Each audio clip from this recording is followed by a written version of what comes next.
Don't be silly, Billy. All the engines on the Fat Controller's railway are proud of being really useful.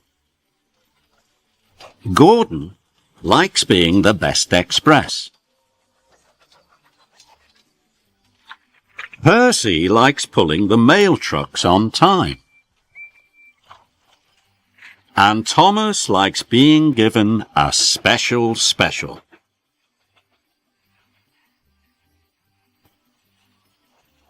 One morning, Thomas arrived at Brendam Docks. He was excited.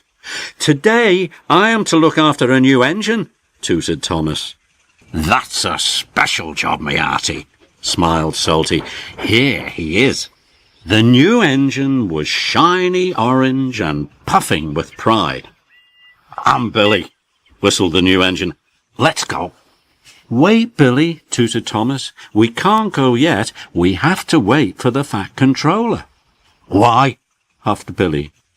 "Because he tells us what we are to do," whistled Thomas. Billy didn't want to wait for the Fat Controller. He wanted to go. The Fat Controller arrived. "Billy," he boomed, "you have a very busy day." Billy beamed. "First, you must take empty chicken vans to the farm and bring the chickens back to the docks. Then you are to deliver diesel fuel to the quarry. And lastly, you have to take coal to the depot." "Yes, sir," bubbled Billy happily. "Right away, sir." "Thomas, you must show Billy how to be a really useful engine," added the Fat Controller, and he left. "Billy," Thomas steamed, "you must pull the chickens slowly and "I know that," sighed Billy. He pumped his pistons impatiently. "Don't pump your pistons before you're ready to leave," whistled Thomas. "It wastes coal and water." Billy puffed and huffed. "And first you must take on enough coal and water for a busy day," added Thomas. "Thomas," huffed Billy, "stop telling me what to do. You are a very bossy engine." And Billy raced off. "He thinks you're a bossy boiler, me hearty," laughed Salty. Thomas didn't like being called bossy. He had promised the Fat Controller he would look after Billy. So Thomas chased after him. Thomas was pleased to find Billy at the farm, but Billy wasn't pleased to see Thomas. "Billy, you must take on coal and water." "Don't tell me what to do, Thomas," huffed Billy. "You are a very bossy engine." And Billy steamed off. "Silly Billy, you've forgotten the chickens," Farmer McColl called. "Bother, Billy," wheezed Thomas, and he chuffed quickly off towards the quarry.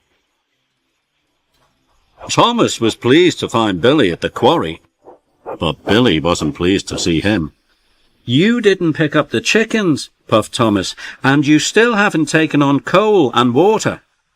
"Stop telling me what to do, Thomas," huffed Billy. "You are a very bossy engine." And Billy steamed off. "He's forgotten our oil," wheezed Mavis. Thomas was worried, and he raced off quickly for the depot. Thomas was pleased to find Billy at the depot, but Billy wasn't pleased to see him. Billy had backed up to heavy trucks of diesel oil. "They need diesel oil at the quarry, not the depot," tooted Thomas, "and you still haven't taken on coal and water."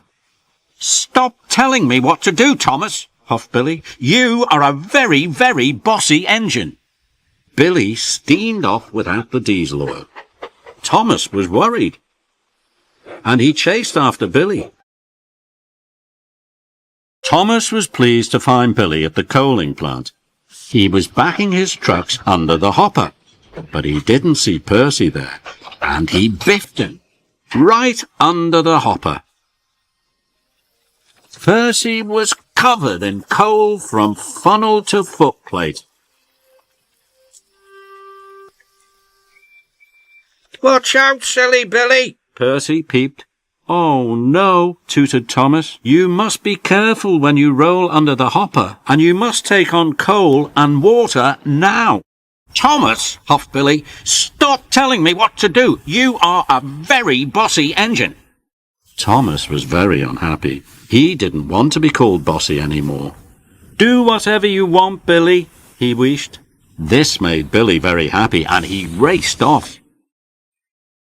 Suddenly Billy stopped. He had run out of coal and water.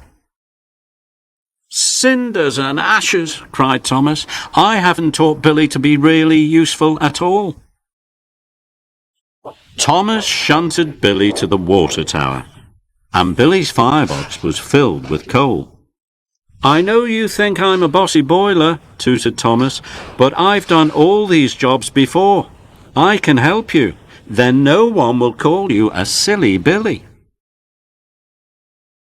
So together, Billy and Thomas collected Farmer McColl's chickens and took them to the docks.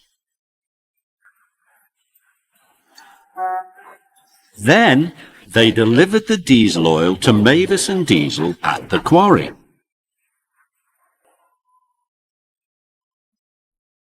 And lastly, they delivered coal to the depot.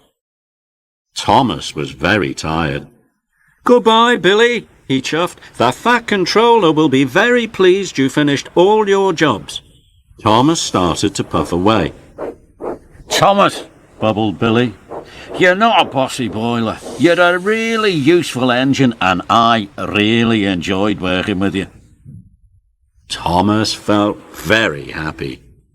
Billy wasn't a silly Billy anymore, and Thomas had made a really good friend.